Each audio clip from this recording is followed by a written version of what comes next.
This is an instructional video on how we as educators can teach the skill of kicking to young children.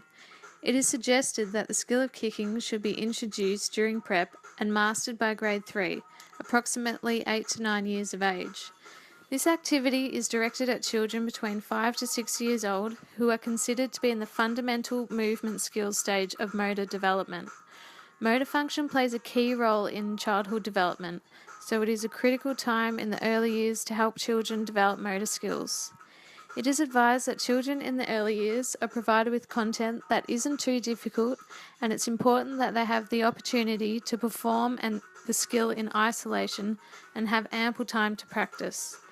The following activities have been organised with the children's age in mind, assuming that the majority will be in the introductory or intermediate stage for this skill. Each child's previous experiences will vary, so it's important to encourage students to progress at their own rate to help promote self-esteem and maintain motivation.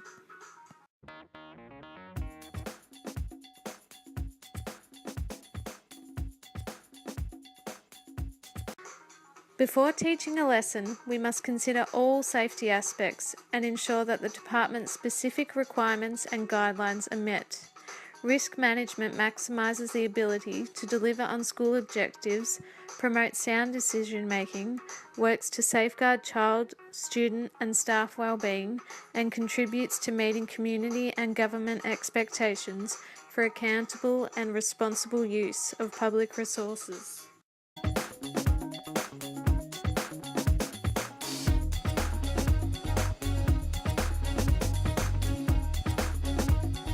Structured physical activity helps children develop basic motor skills. In the early stages of learning a skill, it's the process, not the product, that is important. The fundamental motor skill standards were used as a guide when planning my instruction, as they should be. Here I am teaching kicking as a discrete skill because the skill is being performed in a continuous movement and there is a definite beginning and end. Firstly, to begin the lesson, I am using direct instruction and modelling how to perform the skill in basic, easy to understand steps for the age group.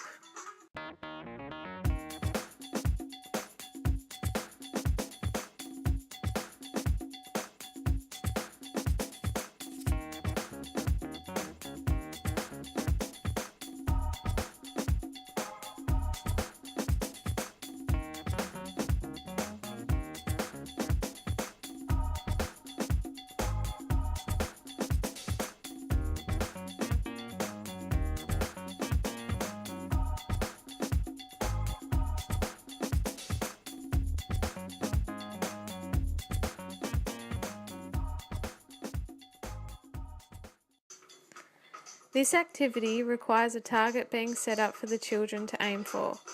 Make sure there is enough space for the ball to go through this target so it's an achievable task for them. It is now time to let the children have their turn at practicing the skill. Have the children in pairs so one can receive the ball to ensure more time is spent practicing and less time is wasted chasing after the ball.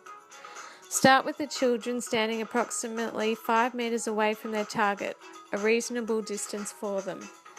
Remember, as teachers, we should know that children learn best when they are provided with specific feedback related to their learning efforts.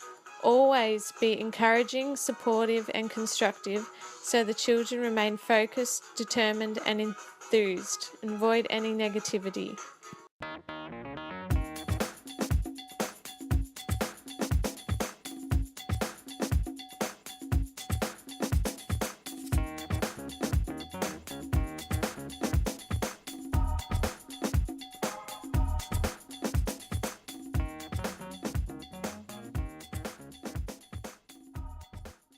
Following the structured play, allow the children to have time for unstructured free play, another form of active play, so they can have time to explore the movements they have just encountered with freedom. Health and physical education teaches students how to enhance their own and others' health, safety, well-being, and physical activity participation in varied and changing contexts. One of the aims of the Australian Curriculum for Health and Physical Education is for children to acquire, apply, and evaluate movement skills, concepts, and strategies to respond confidently, competently, and creatively in a variety of physical activity contexts and settings. This activity is the basis to achieving this.